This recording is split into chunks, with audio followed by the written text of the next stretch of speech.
జై శ్రీమన్నారాయణ.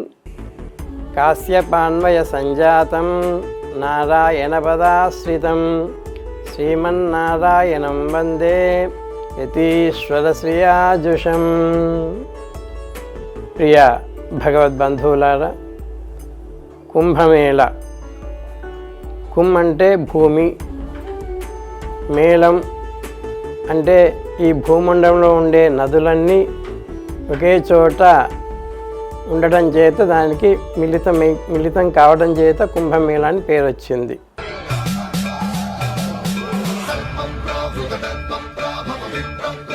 కుంభమేళ అనేది ఒకే సంవత్సరం కాకుండా అర్ధ కుంభమేళాన్ని 6 సంవత్సరాలకు ఒకసారి, కుంభమేళాన్ని 12 సంవత్సరాలకు ఒకసారి, మహాకుంభమేళాన్ని 144 సంవత్సరాలకు ఒకసారి ఏర్పడుతుంది.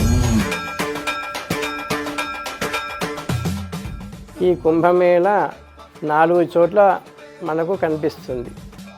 ఒకటి ప్రయాగ, రెండవది ఉజ్జయిని, మూడవది నాసిక్, నాలుగవది హరిద్వార్.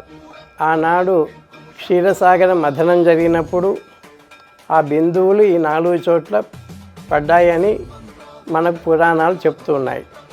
కావున ఇది ప్రయాగలో ఇంకా విశేషం. ఈ ప్రయాగలో 3 నదులు ప్రవహిస్తుంటాయి: గంగా, యమున, సరస్వతి. ఈ సరస్వతి నది అంతర్వాహినిగా ఉండి మనకు కనిపించదు. గంగా, యమున మాత్రం ఒకటి ఎరుపు, నలుపు తీర్థంగా మనం చూడవచ్చు. అక్కడ ఆ నదిలో స్నానం చేస్తే మనం చేసుకున్న పాపాలన్నీ పటాపంచలైపోతాయి. మన మనస్సు కూడా ఇటువంటి చెడు ఆలోచనలు తిరగకుండా మనసు కూడా ప్రశాంతంగా ఉంటుంది ఈ కుంభమేళలో స్నానం చేయటం వలన. ఈ నదీ ప్రవాహం చాలా విశేషమైనది. ఇచ్చటకి నాగరికులు, అఘోరీలు, సాధువులు, ఎన్నో హిమాలయంలో పర్వతంలో నివసించే వారందరూ కూడా ఈ కుంభమేళకు చేరుకొని ఇచ్చట స్నానం చేసి వారి యొక్క దోషాలన్నీ పోగొట్టుకుంటారు. అది విశేషమైన కుంభమేళ.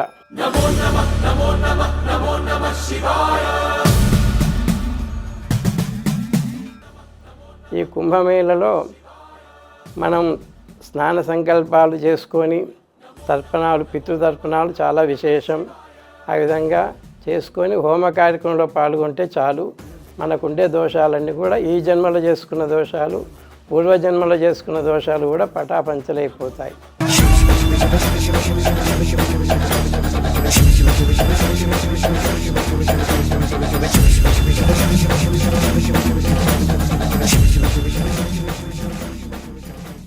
ఈ మహాకుంభమేళలో ప్రయాగలో ఫిబ్రవరి 17వ తేదీ సోమవారం, ఆ రోజు చిత్తా నక్షత్రం, సుదర్శనుని ఆవిర్భావం జరిగిన నక్షత్రం కనుక ఆ నక్షత్రం రోజున మనం సుదర్శన హోమం చేయబోతున్నాం.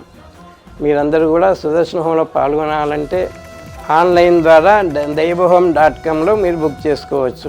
ఏ విధమైన గ్రహశాంతులున్నా, ఏ విధమైన దోషాలున్నా ఆ దోష పరిహారం కోసం సుదర్శన హోమంలో పాల్గొనవచ్చు. ఇటు పితృ సంబంధంగా మీరు పితృ రుణాన్ని తీర్చుకోవాలన్నా తర్పణాల్లో కూడా మీరు పాల్గొనవచ్చు. ఇటువంటి దాన ధర్మాలు కూడా ఈ మహాకుంభమేళలో చేసుకుంటే చాలా మంచిది. ఇవన్నీ కూడా మేము అక్కడ 17వ తేదీ జరపబోతున్నాం. మీరు ఆన్లైన్ ద్వారా బుక్ చేసుకొని ఆ ప్రసాదాన్ని మీకు అందజేస్తాం.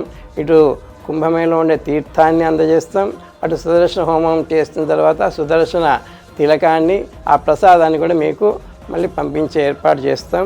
కావున మీరందరూ కూడా పాల్గొని సుదర్శన భగవాన్ యొక్క అనుగ్రహాన్ని పొందుదాం. జై శ్రీమన్నారాయణ.